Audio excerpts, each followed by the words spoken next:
Welcome students. We are starting electrostatics. देखो, जैसा कि इसके नाम से मालूम है, ये दो वर्ड से बना है, electro plus statics. Electro word जो है ग्रीक टर्म है जो कि चार्ज के लिए यूज होता है। स्टैटिक तुम समझते हो, एट रेस्ट। तो इसकी बिल्कुल सिंपल सी डेफिनेशन क्या हो गई? Electrostatics is what?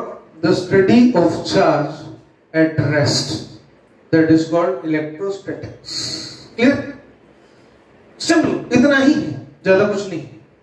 डेफिनेशंस मैं कहा करता हूं हमेशा सिंपल होती हैं, जो कॉम्प्लिकेटेड होती हैं, लंबे लंबे स्टेटमेंट्स होते हैं, वो डेफिनेशन नहीं, कंफ्यूजन होता है। वेल, आगे चलते हैं।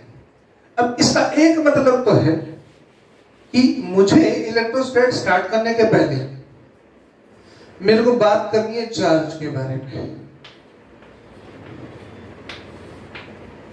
तुमने 7 फंडामेंटल क्वांटिटीज पढ़ी थी क्लास 7 में, mass, length, time, temperature, current, luminous intensity, मोल।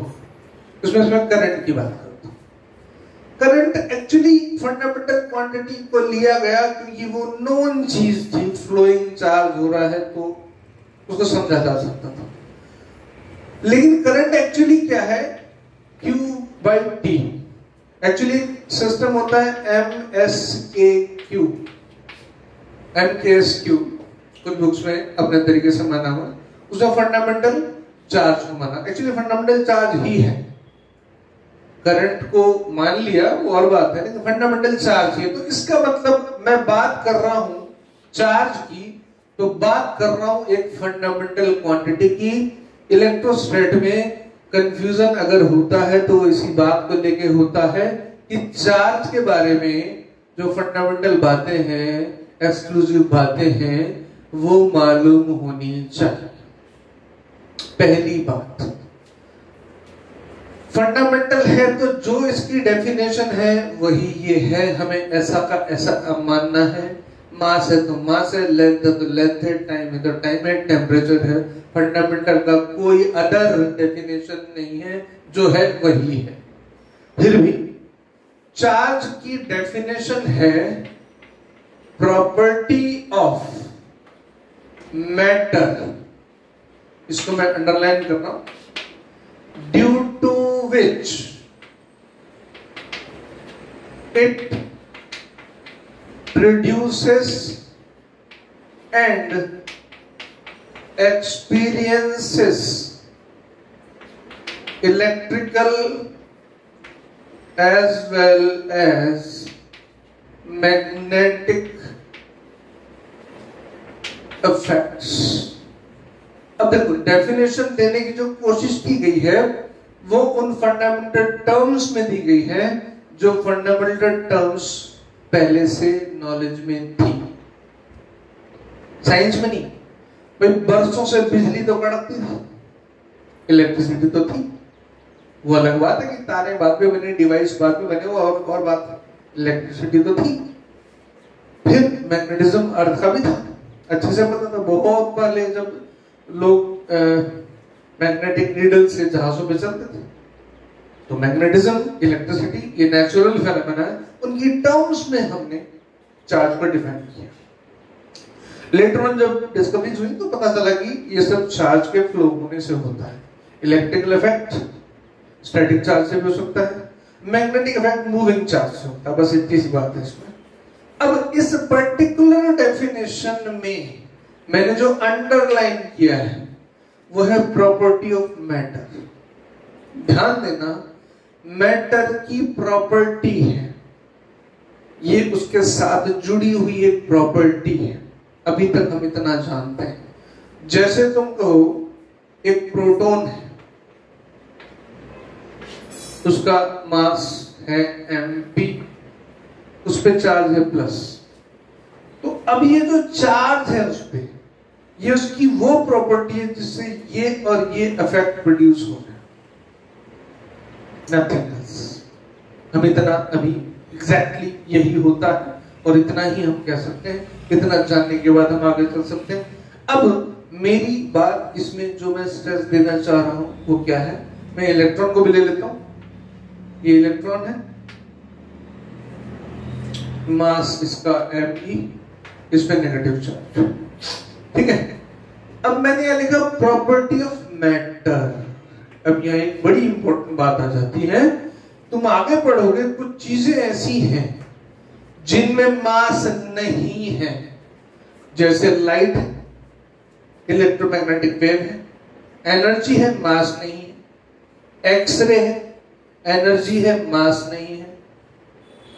गामा रेज एनर्जी है, मास नहीं है। फोटोन तो समझते ही, इतना तो पढ़ा है।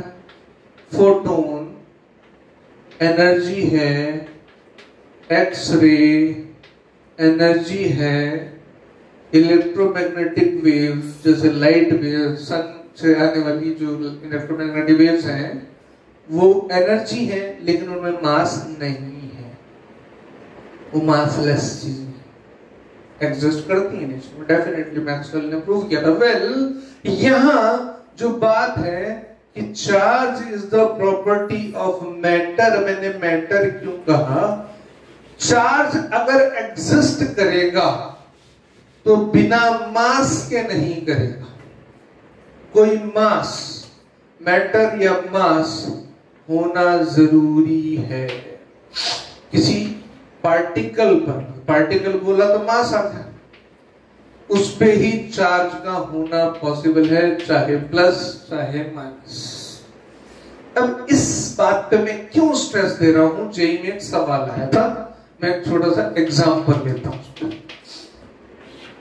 ये दो स्फीयर्स हैं ए और बी, मेटलिक मान लो, ठीक है, metallic spheres exactly same size के, इन दोनों के मासेस m और ये भी m, इसको लिख लो ma mb। ये इनिशियल है, ठीक है भैया। फिर क्या किया हमने, फाइनली हमने इस A को कुछ पॉजिटिव चार्ज दे दिया और इधर B को कुछ नेगेटिव चार्ज दे दिया, माइनस। अब अज्यूम करते हैं कि इसका मास हो गया ma', इसका मास हो गया mb'। अब सवाल पूछा जाए कि भाई क्या मासेस में चेंज आएगा? तो अक्सर जो बच्चों से मुझे हमेशा जवाब मिला है वो कहते हैं सर जो mb' है वो mb से ज्यादा होगा। नहीं, ये मिला मुझे, mb' mb से कम होगा और ma' ma से ज्यादा होगा। बच्चे क्या मानते हैं, इस पे कौन सा ज्यादा? प्लस आ गया है ना, ये हैवी हो गया, न्यूक्लियस आ गया इसमें, और इस पे तो माइनस आ गया। इलेक्ट्रॉन है तो क्या फर्क पड़ा, इलेक्ट्रॉन का चार्ज वैसे प्रोटॉन से कम होगा, तुम भी यही सोचो। लेकिन बेटा अगर मेटलिक सरफेस है, आगे बात करूं, चार्ज ट्रांसफरेबल होता है और ट्रांसफर सिर्फ इलेक्ट्रॉन होते हैं, न्यूक्लियस में से कुछ भी ट्रांसफर नहीं होता।